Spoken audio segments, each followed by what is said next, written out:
So in today's episode of the Kirk Miller Podcast, I'm going to share with you some questions and a framework that is going to help you stay on track this summer with your health and your body goals. At the time of this episode, it's towards the end of July. We are knee-deep in the thick of summer. And notoriously, from all my experience having coached for a hell of a long time now, this is the period when most people go to shit with their body, with their weight, their confidence, their energy. Basically, those New Year goals people have set, that ship has well and truly sailed.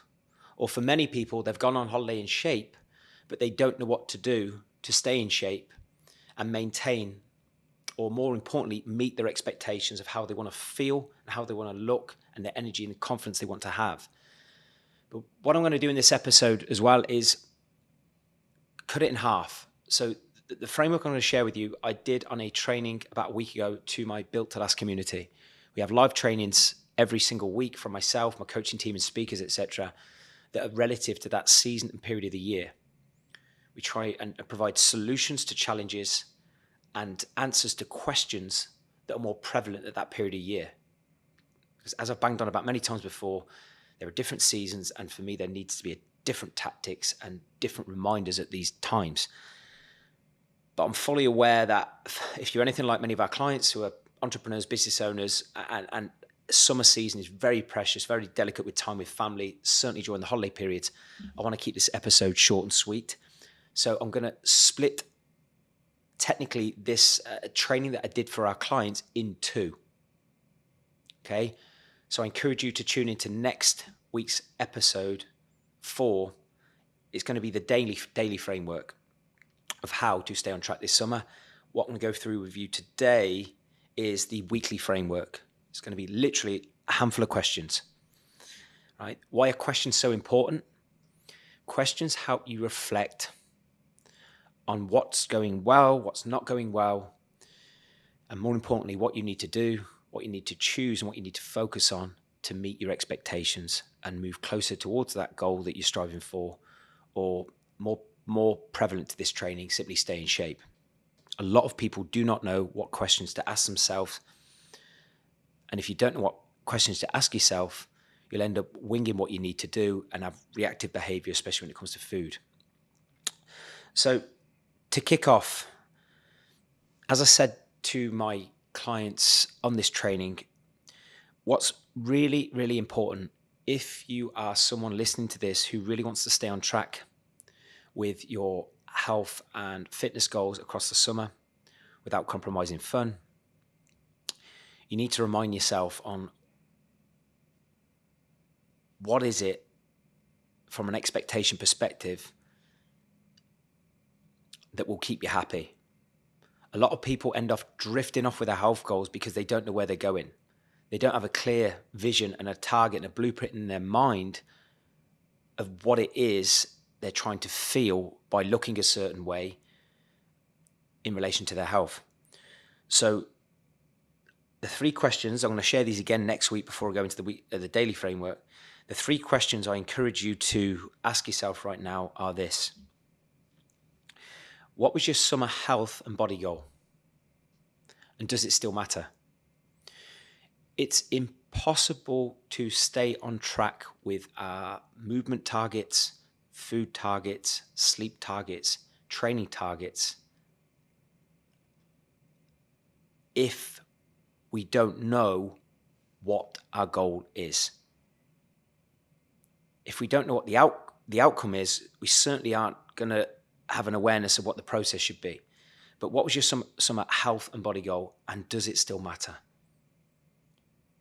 A lot of people forget the value of that goal, which is why they don't follow through on it. But look yourself in the mirror and ask yourself, does it still matter to me? Second question, how do you want to look and feel at the end of summer? Right? The reason I share this question is surface level goals where someone may say, okay, I want to be 85 kilograms.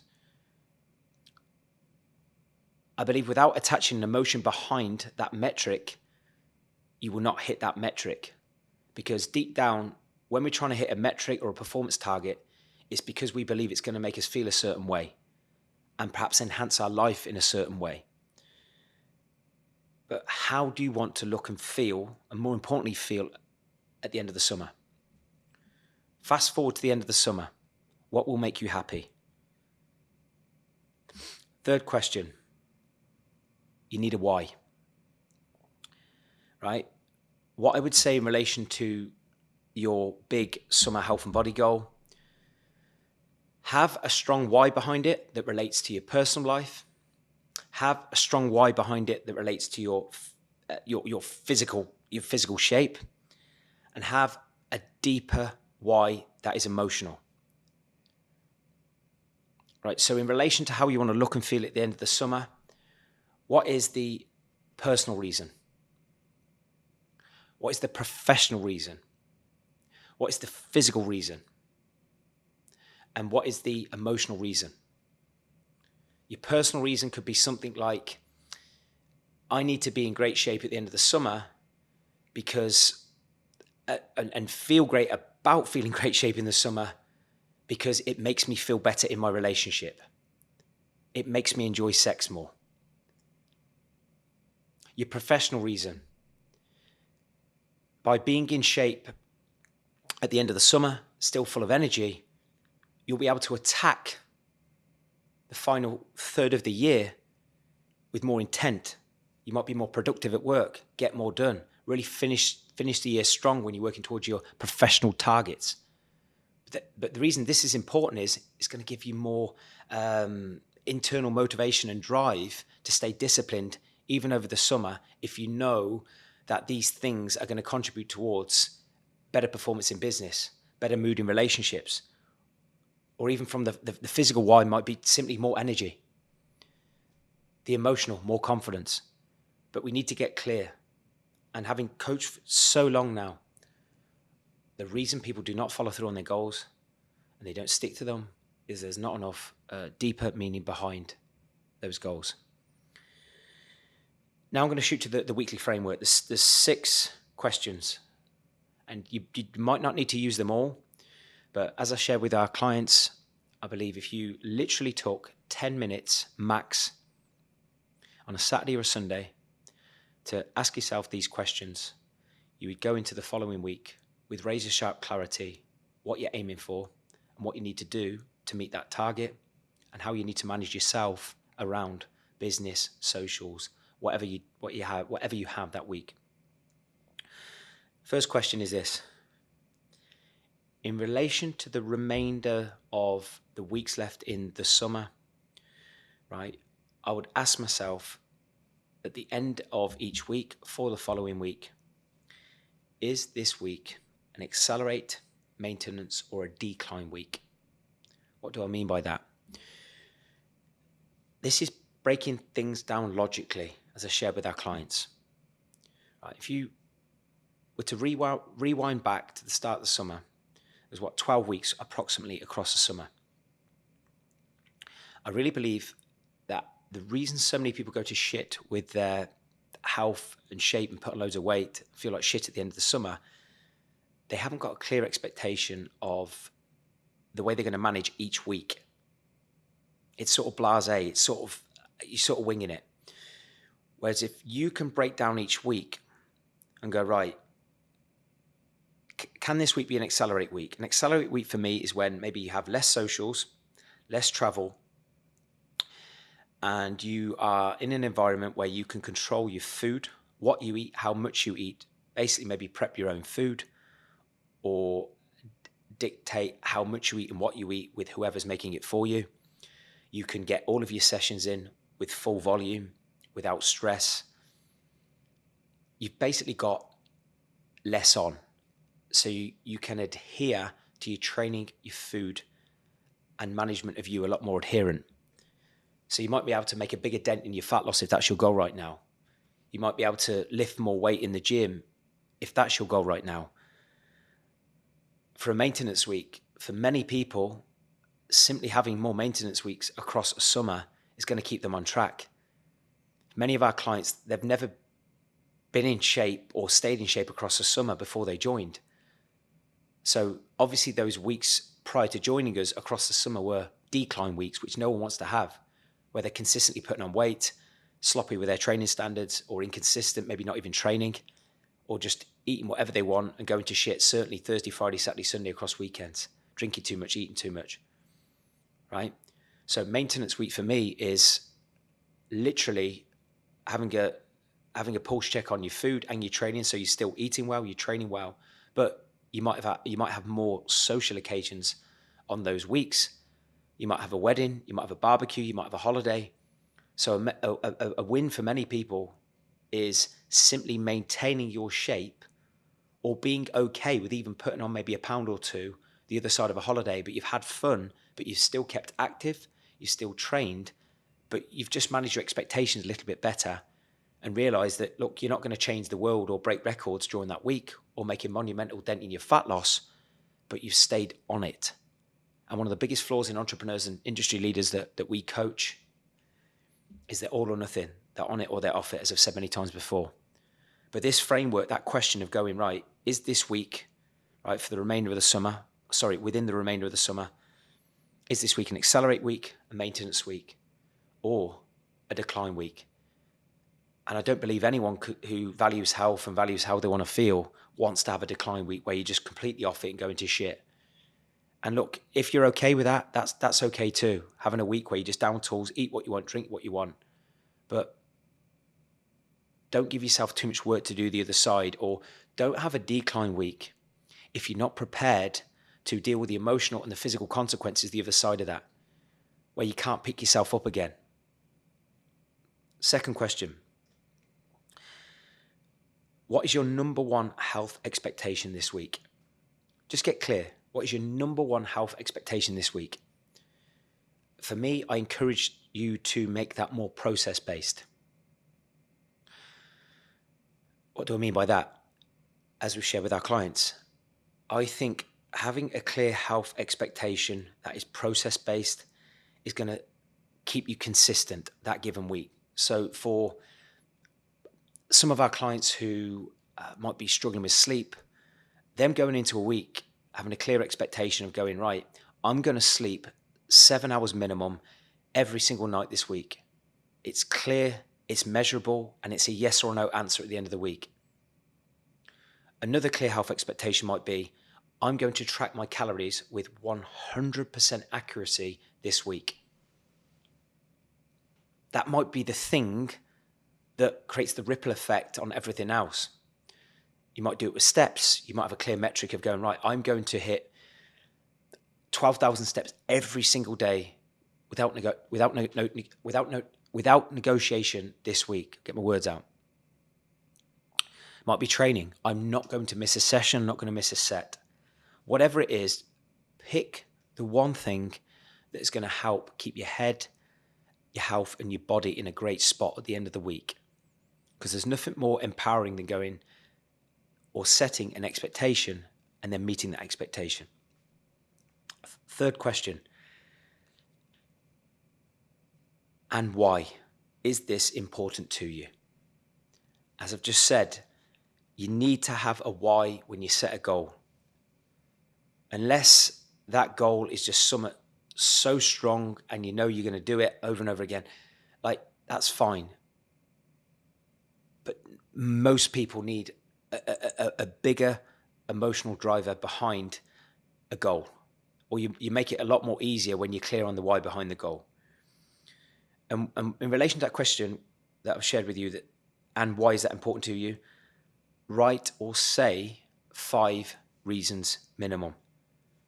A lot of the time, people might be able to answer why a goal is important just once. But if you can stack multiple reasons why that expectation, that goal is important to you, you are significantly more likely to follow through on it. Fourth question, and this is what we continually probe with clients, and this is like a logical question. Look at your week's calendar. Is this realistic or not? In relation to the health expectation you have that given week, does your calendar make that realistic to do or not do? Because anyone can set a goal. The amount of people that say, I'm going to have this perfect week. I'm going to get all my sessions in. I'm not going to eat any shit. I'm going to sleep 7 hours. I'm going to get 70,000 steps in. Anyone can say it, but there is nothing more disempowering than when you look at your calendar and it totally contradicts that expectation. You are just preempting failure. So in relation to looking at your week's calendar, is this realistic or not? What I mean is, in relation to the food options you have and the environment you're going to be in for the next 7 days and what you are willing to do, right? So when you look at your goals, your targets for that week, look at your calendar granularly. Look at the environments you're going to be in. Look at the food options you have available. And then ask yourself, is this environment, are these food options that I have available likely to make that goal of that week happen or not? Or am I being deluded? Do I need to lower the bar a little bit with my expectations? And more so, are you actually willing to do the work? Are you actually willing to make the choices aligned to that expectation? If you know in your heart you're bullshitting yourself, lower the bar with your expectation. Does that need to be a maintenance week? Because this is where people fall off. And then the fuck it mentality comes on. Once you get to Thursday, Friday, Saturday, and you know you're not quite on target, a lot of people, even the highest of performers in business, can just down tools and go, fuck it, I'm going to start again next week. No one wants to do that. I'm yet to look a person in the eye who has down tools and said, fuck it, for a few days or a week or maybe 2 weeks and gone, I really enjoyed downing tools and doing nothing with my training and my food. Fifth question. What day and ideally time this week coming poses the biggest challenge to you meeting your expectation this week? So what day and time this week poses the biggest challenge to you meeting your expectation this week? This is basically forward planning. Everyone has certain days and times that might be different each week, but for many people it's reoccurring each week where they have certain environments, certain times of the day that really influence their habits for the worst, especially around food and drink. So if you are evaluating on a Saturday or a Sunday, right, what days and times do I feel might impact the foods I eat or how much I drink or contradict the goals and how I want to feel? How can you forward plan better? So second part to that question is, what will you do right now to overcome it? So if you know you've got something coming and you're in an environment and you know that habitual environment is the place, or those people are the people that influence how much you eat, how much you drink, for worse, and you don't have confidence you can control it, what are you willing to do about it? What choices can you make? If you know you're going to let loose a little bit, can you be even stricter pre and post that social event or that time? Then the last question, what is the one key health habit you need to start your day with this week? And how will you remind yourself to do it?